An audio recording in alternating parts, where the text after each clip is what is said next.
Welcome to the Page of Our Lives podcast with your hosts, Paige Evanson and me, Leslie Stewart. All month long, we've been talking about pursuing your dreams, but dreams don't become a reality without a lot of hard work. For more than 20 years, our guest, Renee Scott, built a successful, safe career in corporate America. But one day, a conversation with a friend birthed a dream in her to step out and start her own business. Renee traded the security of a steady job and jumped headfirst into the risky but rewarding world of becoming an entrepreneur, and she's never looked back. As someone who is now on the other side of making her dream a reality, Renee has learned so much along the way and is sharing her insights and heart with us on today's show. There is so much wisdom and encouragement on today's show. I know I'm going to be listening to it again and again and sharing it with some friends. So let's turn the page and meet Renee Scott on this episode of The Page of Our Lives. Hi, Renee. I'm so sorry for the bumpy start. It's so nice to see you. It's all good. I was going to give you a disclaimer. I'm home. It's summer. I have kids and a dog, and either one of them can make noise during this taping. So, well, you're going to fit right life. in because that's pretty much the same thing that happens here and at Paige's house. So that's sort of how we roll on this podcast. Sometimes my son, who's upstairs in his bedroom above me, will kick the floor because he's angry at his Xbox game. So you just kind of never know what you're going to get. So that's not just my son getting mad at the PS4, which drives me crazy. So dumb. Yeah, I know. It truly is. And then my dear sweet spouse for those of y'all listening to this episode, we're recording it like 3:00 in the afternoon on a Friday. And my husband says at 2:40, hey, I want you to take me up to the Verizon store. I'm taking your phone and we're going to go get new phones like right now. And I'm like, I'm recording a podcast at 3:00. Why do you have to schedule these things? And I'm like, because I am now a planner. And if you want to take my phone, then you're going to have to plan it and get on my schedule. So you know what? That's just how we roll. Like there's always that's just how we roll. I mean, we get it done. So yeah. Yes. Well, friends, we're so glad you're joining us. We're going to kick off this episode. We are excited that we have our special guest with us today, the one and only Renee Scott. We go way back with Renee. Hey, Renee. We are so excited to have you here. All month long, we've been talking about pursuing your dreams. And we've talked about dreams of writing and the importance of rest when you're dreaming and working hard to achieve your dreams. And we wanted to talk to you, Renee, today because you are someone who has had a lot of different dreams and you've always gone for them. And we know that as a small business owner, what dreams look like to be an entrepreneur, to start your own business, it takes a ton of work and it takes a lot of dreams. And so we are going to just jump into that today. Thank you so much for being on the show with us. Oh, my pleasure. It's such a pleasure having you on here. So why don't we kick things off? Tell us a little bit about yourself, about your business, about your family, and kind of what life looks like for you outside of the 3:00 podcast we're recording right now. You would think that would be the easiest question, but I feel like it's always the hardest question when you have to talk about yourself. But so I am Renee Scott, and I've been married to Alton Scott, who's also an entrepreneur. And so we've been married 23 years. And so we're going into our 24th year of marriage. We've got 2 kids. Our oldest is Hannah, and she is 19. And then we have Jordan, who is 12, almost 13, getting ready to start 7th grade in middle school. So I would say, and I got to catch up on the podcast that you had, especially as it pertains to rest and dreams. But before I opened my doors as an entrepreneur, God gave me a word through who I always say is my spiritual mom. And it was 10 years before I opened my doors. Wow. So initially, when she spoke that, you're going to own your own business and you're going to have multiple businesses, my initial was like, okay, sure. Yeah. Mm-hmm. No, I'm going to retire in this corporate position and, just fade off into the sunset when the time comes. But then there was a conversation probably about 4 years after that. And a gentleman asked me, he says, why aren't you actually selling insurance and changing the legacy of your family forever? Wow. And I don't know what it was about that question at that time, Paige and Leslie. It stirred up something in me that was planted 4 years before. And Mm. so it took me 4 years, lots of licensing, lots of ups and downs and failures and successes, but finally opened my doors as an independent agent. And so it wasn't something that I saw for myself, but it was something that God shared with me. Mhm. And I just had to go for it. I So love that. I love that too. I want to know, like, how was your family during this time as a support role? I mean, because Hannah is, what is she in her first year of college? Yep, she's in her first year of college. And when I opened my doors in 2018, or became an entrepreneur in 2018, she was right in the thick of high school and junior year. So that's a great question, Yeah, Paige. tell us about what that was like. You got to have family support, right? It definitely takes a community when you launch out to start a business. And so it was an opportunity for Alton and I to just kind of share with the kids, hey, this is what mom's going to be doing. She's going to be leaving her corporate role. She's going to be opening her doors. They with me when I selected where I was going to have my location. They were with me the day before my doors opened, with me when we were cleaning baseboards, and because the cleaner that I had hired to have everything nice and clean before opening day canceled because her Of child was course. sick. And so it was like, come on, Team Scott, let's do it. And Yeah. so their support has been phenomenal. I was able to provide Hannah her first job. So it just gives you such a great, rewarding feeling when you are an entrepreneur. Mm. I love that this was something that was, you know, sort of spoken over you really 10 years ago. And I know we kind of passed over this, but you spent, how many years were you a corporate employee of State Farm? Yeah, so yeah, that's where my corporate experience was. And I was with them 23 years Oh, wow. Yeah. before. And you know, what you typically find a lot of times with entrepreneurs is they may take initially that corporate road, which I did right out of high school. Go Gators! Went to the University of Florida and actually interned with State Farm while I was at the University of Florida, and then went to work with State Farm shortly thereafter. And so had that corporate experience, but ultimately decided I want to take my corporate experience and I want to use it in and make my own, kind of chart my own path. So So what 23 role, years. I love that. Well, I can really relate to that because, you know, while I don't necessarily own my own business, I left the corporate world after, you know, more than 15 years. And it was a huge leap because, like you said earlier, there's sort of this safety net. There's this feeling of Yes. like, I could just ride this thing into the sunset and have a nice, cushy retirement and all will be well.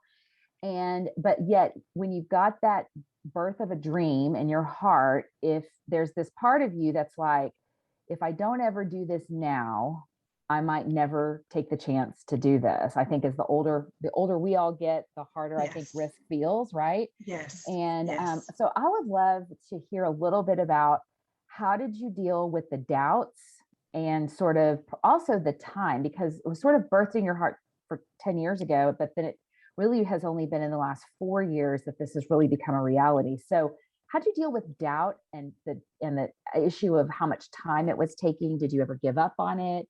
What did that look like in your life?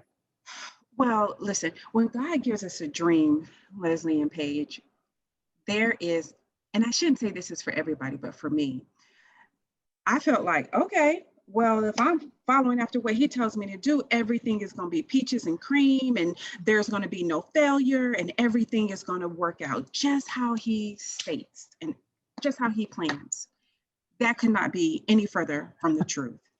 This has probably been the hardest, uh, even thinking about it, this has probably been the hardest road I've had to walk. Mm, And the doubts came early on, right? I told you I didn't even receive it initially because it's like, that is not me. That's not what I want to do. And then, even once I decided and made the decision that, yes, this is something that I want to do, for me, getting licensed is part of what I needed to do. And I failed test and then would take the test again and would fail again and would be like, Lord, is this really what you want me to do? And so then I would pass the test. And then there were failures even once I opened my doors. The first guy I hired, I think he worked with me a month. And just, I was like, how did I miss that? This was probably not the path for him, you know? Mm. But it's just so full of ups and downs. And so I would tell anybody who has a dream, and that dream may come later in life. Because listen, I don't know any girl who's sitting at home thinking, I want to be an insurance agent when I grow up. Come on, Renee. You mean there's not a tribe of them out there somewhere? Okay, hang on just a second, because I have a good friend, and you'll get this. This is maybe an insurance joke. I don't know.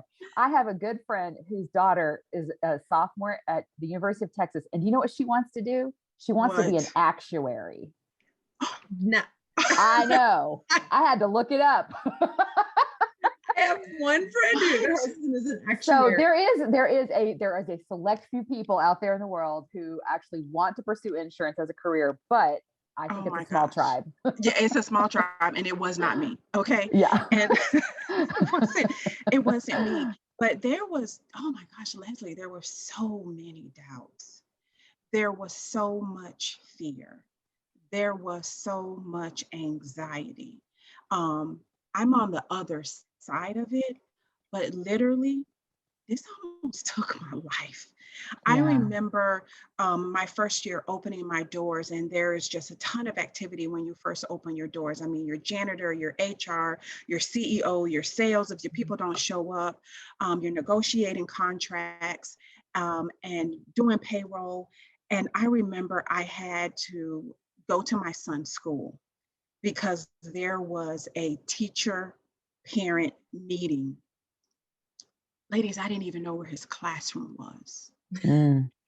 And when I had to ask the receptionist, can you show me where that classroom was? Because when you talk about family, Alton was doing everything as it pertains to kind of being Mr. Mom and shoveling the kids around and things of that nature. And when I didn't know where his classroom was, when I sat in front of those teachers, I cried because Mm. that had always been my role. Mm. And I wondered, what's wrong with this that I don't even know where my child's classroom is. Mm. I was missing baseball games. And I'm like, this isn't right. Like, this is not how this should be. I moved into entrepreneurship to have more freedom. And now I'm Mm. feeling like I'm less free. But that's just, Mm. it is a part of the journey. It's a grind like no other. It's extremely rewarding. But I share that because if this is not something you've been called to, then don't just jump out there. Mm. Don't just leave your corporate position thinking, oh, I'm going to have more freedom. Oh, I'm going to have so much flexibility. Mm-mm. You better make sure that this is something that you've been called to. Mm. Yeah, that's so good. It kind It's of really good. made me think of one of the questions we wanted to know is what are some other things that you know now that you wish you would have known when you're first starting? Because there's going to be some, I feel like our audience we've been maybe in that season of raising kids for a while. And Mhm. now a lot of us are starting to maybe even dream again and pick up Mhm. some dreams that we kind of buried before. What are some things that you know now that you wish you would have known out the gate? Like, oh, I wish somebody would have told me this. Yeah, so when starting a business, I always like to say there's three things I wish I would have known, or I like to always encourage for small business owners. If you're thinking about being a small business owner, just know that you need to build a team of individuals around you. You want to make sure that you have, as I say, like a committee that's working with you. You want to have a consultant, a business consultant. And I know that may seem like, well, I'm just, you know, all I have is like a little side hustle. Yeah. Once you grow to a certain point where you know that you're being nudged to do it full time, you want to make sure you have an accountant and an attorney, a consultant. You just want to make sure you've got those team of individuals, an insurance professional, those team of individuals around you. Secondly, what you want to know is you've got to take care of yourself. It's not something you learn in business school. but you have to take care of yourself. Ladies, you know, you probably have heard my testimony, my journey as it pertains to my health crisis. And not that I would ever say being an entrepreneur caused cancer in my body, but I am fully confident that it was increased in the timing in which, because of the stress that I had put myself under. And so the third thing that I would suggest is the mental aspect. It's something that you literally take with you every part of the day. And what I wasn't prepared for was really the amount of time mentally that I would be spending on my business. And so I love the question about family, because you really do have to make sure that the family is on board. That's extremely important, because you're going to miss some events that you probably were initially a part of. And it is a grind, but you have to, in the midst of that, make sure that you are completely surrendered and walking in the path that God has set for you. That's so good, Renee. I can relate to so much of what you're talking about. I know we mentioned it earlier about the importance of rest when you're going out and pursuing your dreams. And I think that, you know, your story, your testimony of overcoming cancer in the midst of growing a brand new business is a prime example of why rest is so important. And you know, and how having it's rest, it's having good moral and emotional and spiritual support in your life, Yes. having all your ducks in order. Like, passion can only get you so far, right? And then it's like, if you don't have the support network, if you're not caring well for yourself, you're going to fall flat on your face. You're going to learn a lot, but you're probably going to fall flat on your face if you don't have those things in place to help you. Because just like you've attested to, there's going to be setbacks in your business. There's going to be setbacks in your personal life. There's going to maybe be setbacks with your health. And you've got to be able to have that support network around you to overcome those things and to keep pursuing this dream. I love what you said earlier about how doing what you're doing now is changing the trajectory of your family. Like, you talked about how you're creating a new legacy for your kids, for you and Alton. So tell us a little bit about, like, 4 years, now you're kind of 4 years past the, you know, the launch of the gun of the race going off, right? Yes. So yes. what does that look like? How is your family, how do you see this really impacting your family for the positive? And maybe what are some of those adjustments that you've had to make as a family going forward, owning your own business? Oh, wow. Okay. So one of the changing the trajectory of the family was really from a standpoint when that gentleman was talking to me and reflecting back on that conversation that kind of just stirred up what was kind of just laying there dormant, was financially. When you're in corporate America, a lot of times you really hit a ceiling from a financial standpoint. There's not really much that you can, like if I retired from State Farm, it's not like I can will that to my children, like, okay, you can take my position at State Farm or anything of that nature when I was in corporate America. That's not something that you can do.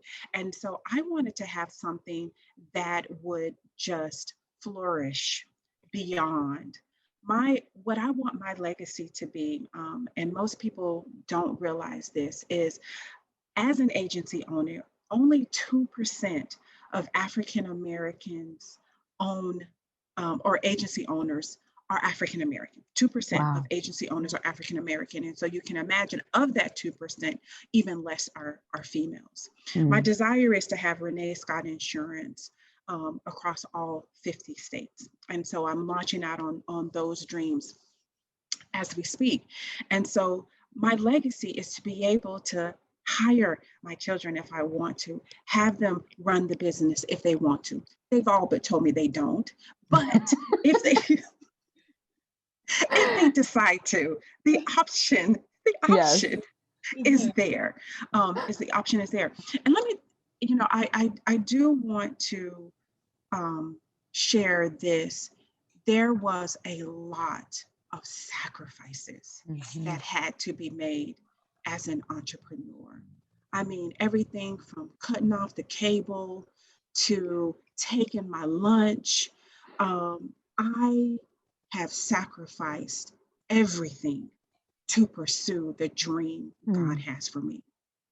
And I would guarantee that if there is a dream that God even has for each one of us, we may find ourselves having to sacrifice way more than we ever thought to pursue what God has for us.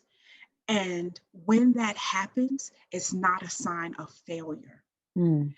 What it is a sign of it can only happen through our strong relationship through Christ Jesus. Because ultimately, He is the one that is going to get the glory out of this. I have been told no so many times. And I remember when I sat for an interview, when I was interviewing for an agency position, and I remember them asking me, and before I opened my doors, I was interviewed 3 times before. I was told no 3 times. And I remember when I was finally in that final interview on the time before I got selected, and I remember them asking me, what is your plan B? What if this doesn't work? What is next steps for you? And Leslie and Paige, there was no plan B. Like, I was pursuing what God had for me. There was no plan B. And if it didn't work out in the way that I thought, I would just move to the next thing that God had for me.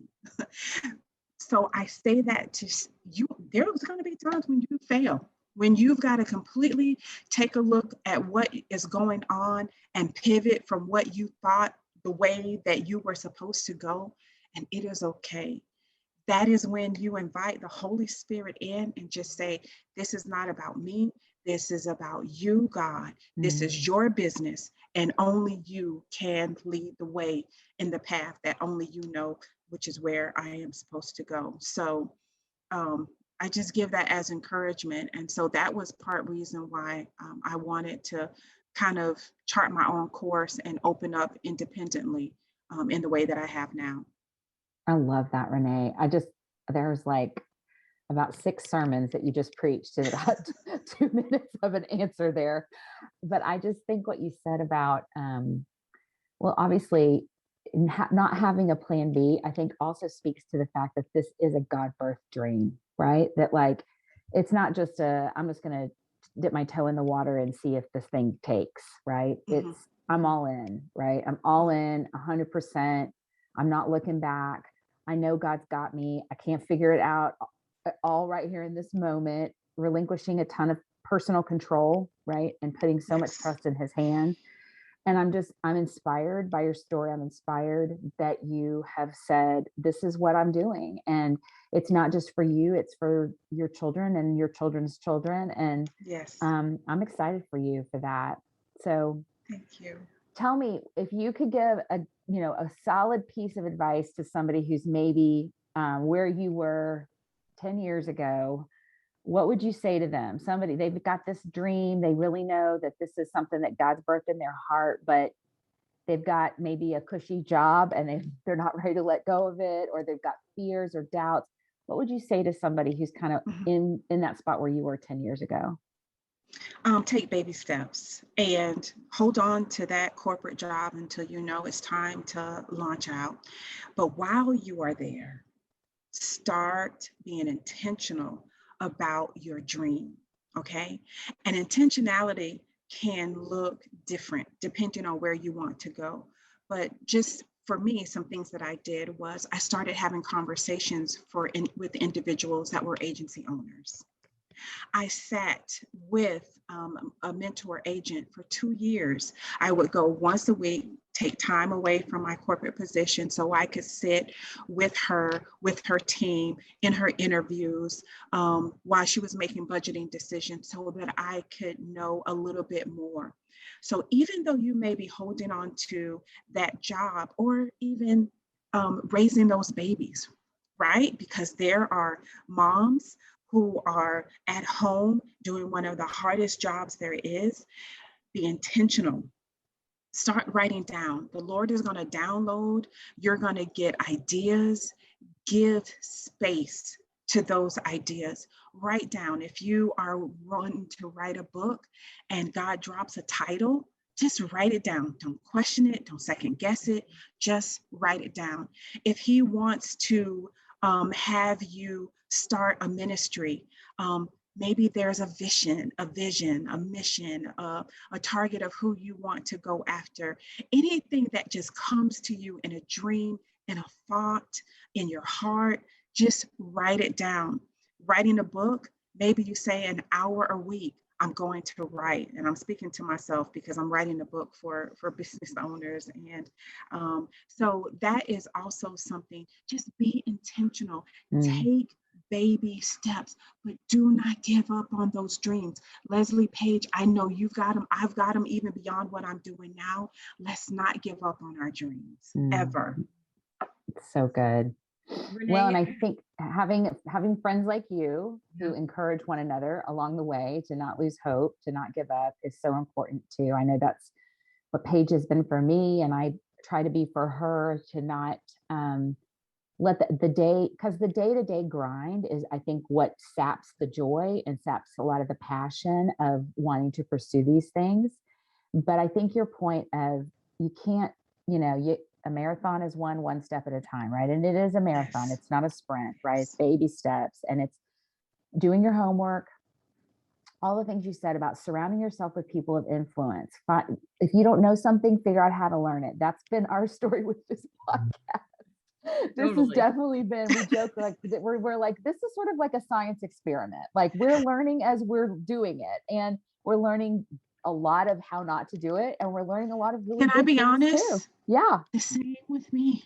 The same with me. I learned as I went, and it was full of failures.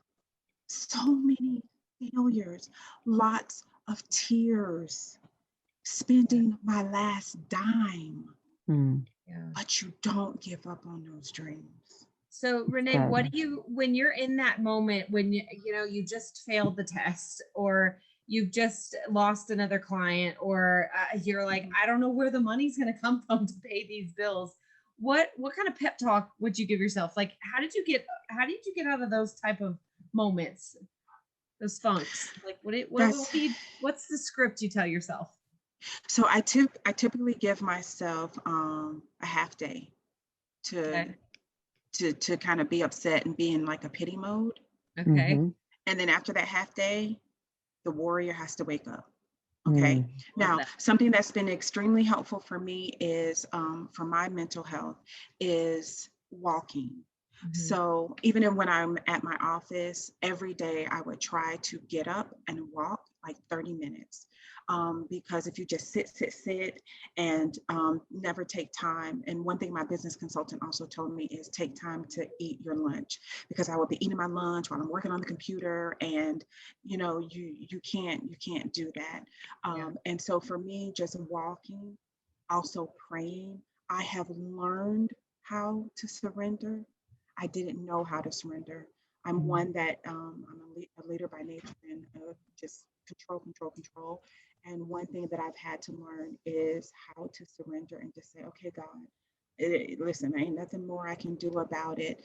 And so that is, give your time time to like grieve and like, dang, I didn't get it. Yeah. Half a day. But after that, get up, get on up.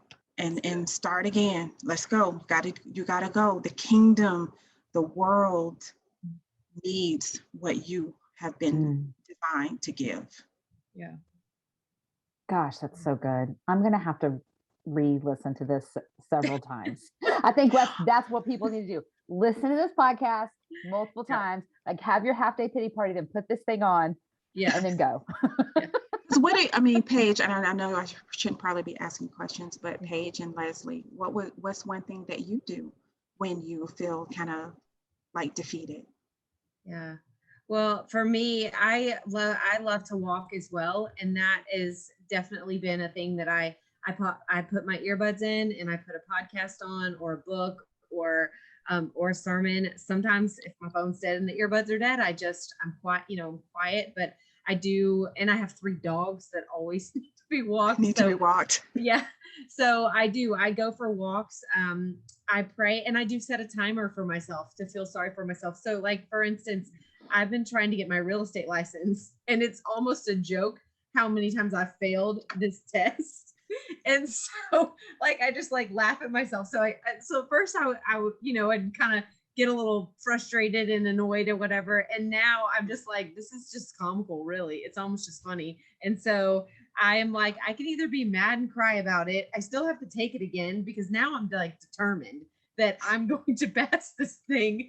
So I'm like, all right, well, you've had, I've read in the Miracle Morning, he's like, set a timer for 5 minutes because the pain is really intense. So feel it for 5 minutes and then you got to move, and then you have to move on. And so that's what I do as I mentally switch gears. I'm like, all right, well, if you can't change it, it's time I got to move on. Like I'm missing something, and wallowing and crying won't change it. And so I have to just reschedule it and take it again, and take it again.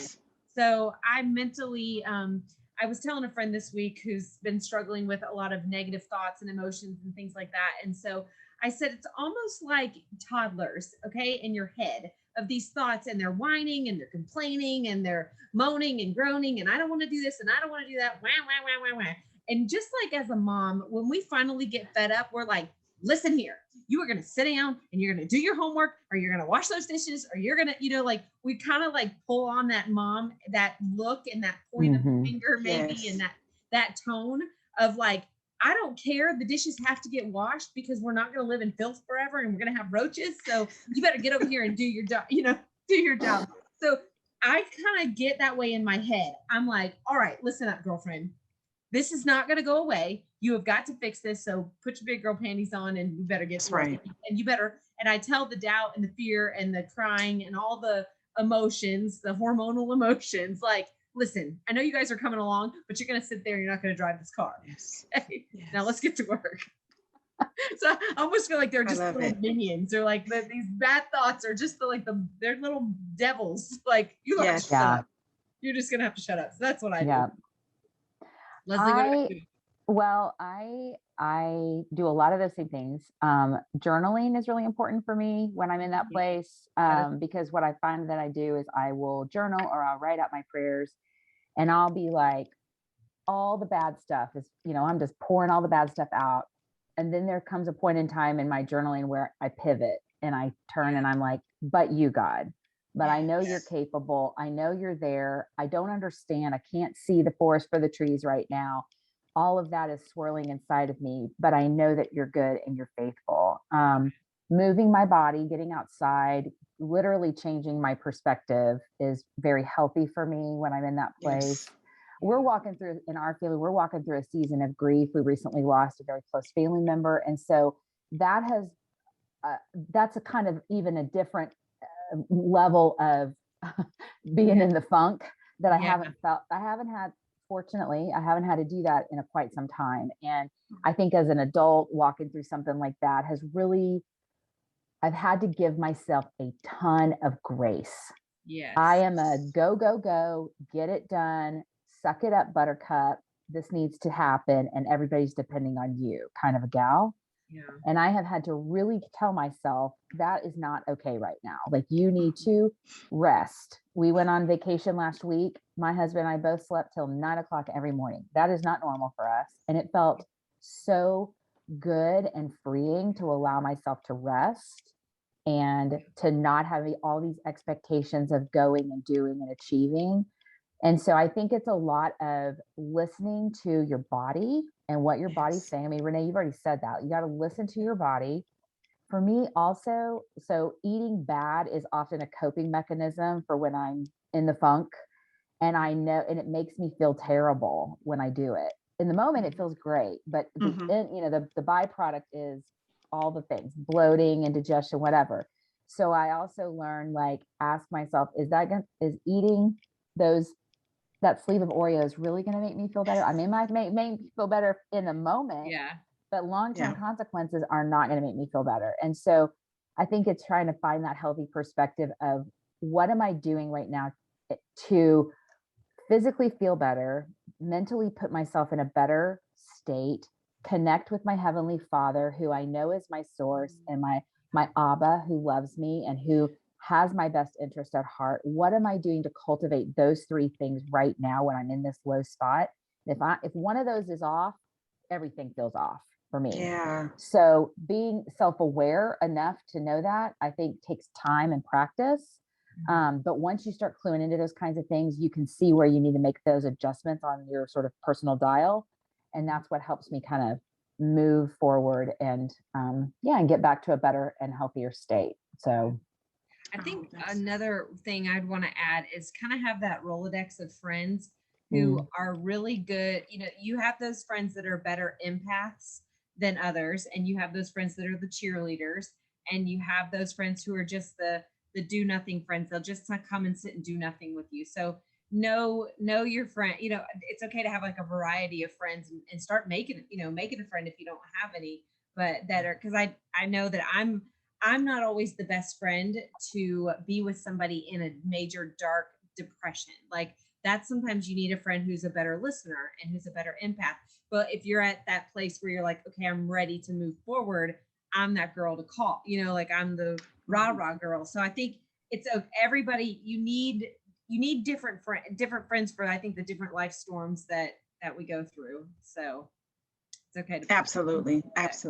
Yeah. You need community. It's so important. You really need community. Not one person can bear the burden. That's right. We're all so complex.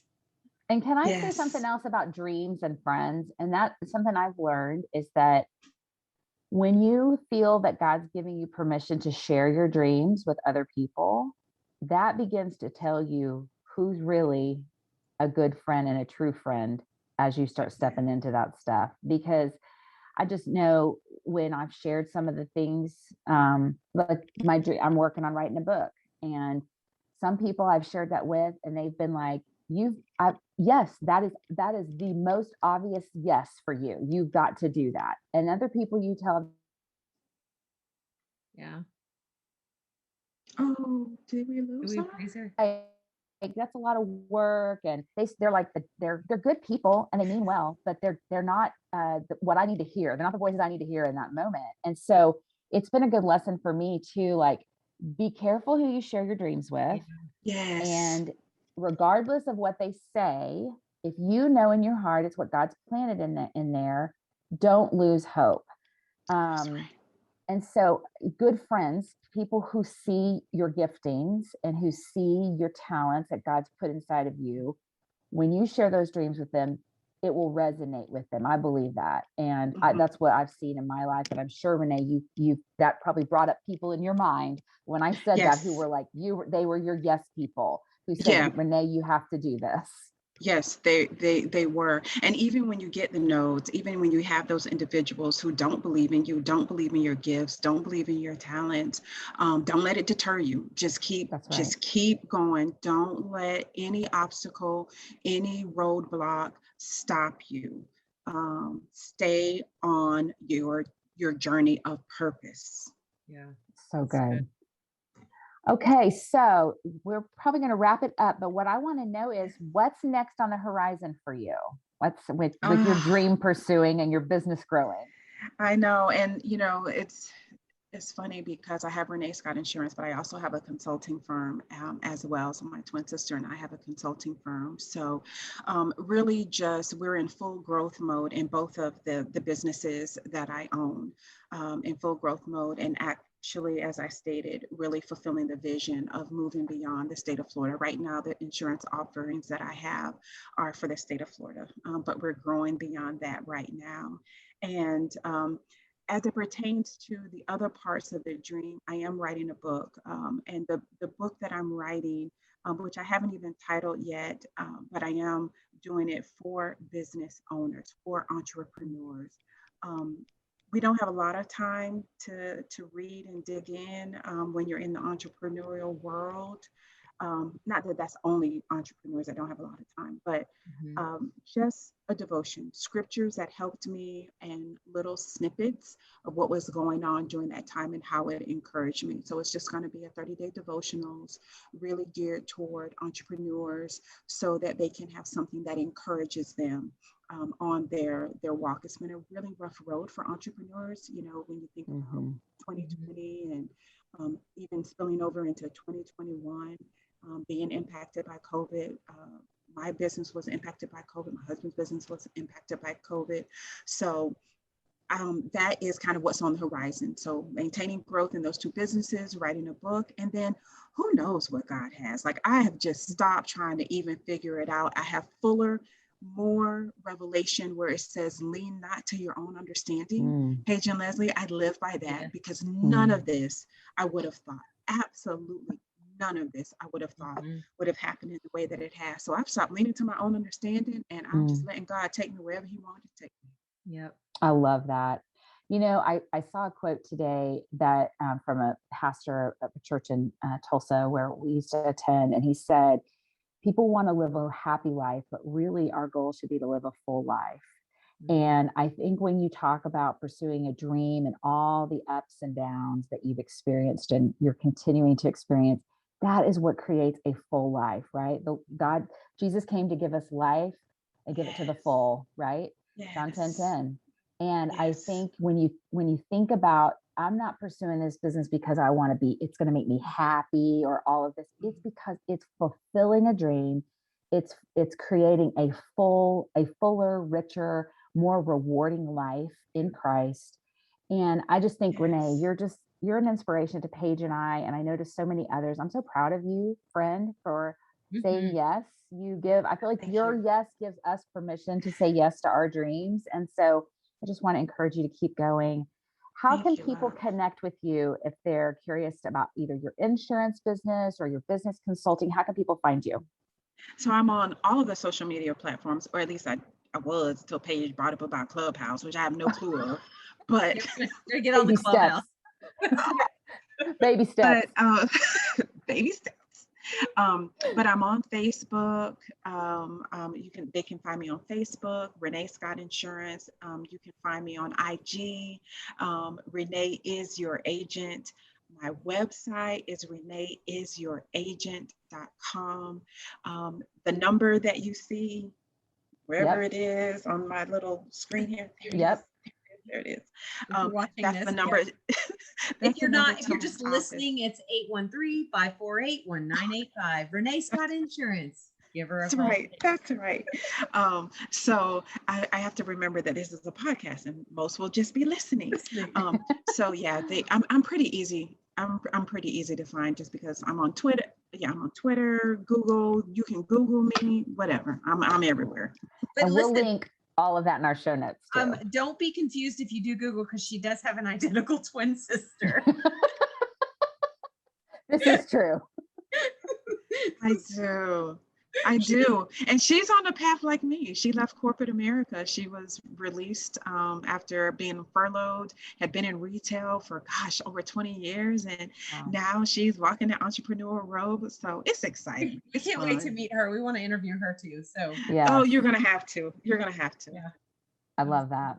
Hey, Renee, thank you so much for giving us some of your time today. We love you and we appreciate all that you've done in our lives. And thank you so much for leading us forward and reminding us that it's a good thing to chase our dreams, no matter how long it might take. All the ups and all the downs make for a very full and rewarding life. And you are definitely an example of that. So thank you, Renee. Appreciate it. Thank you. You bet. Well, hey, thanks friends for joining us. And we will see you next time on another episode of The Page of Our Lives. Bye, friends. Bye. Well, that closes another chapter on the Page of Our Lives podcast. Did you know we're on Facebook, Instagram, and YouTube? Well, we are. Just search for Page of Our Lives podcast. Curious where to find things we mention on the show? Check out our show notes on our website, pageofourlivespodcast.com. And if you liked today's episode, be sure and share it with a friend. And we would love for you to leave a rating or a review in your podcast player. Thanks for listening, and we'll see you next time.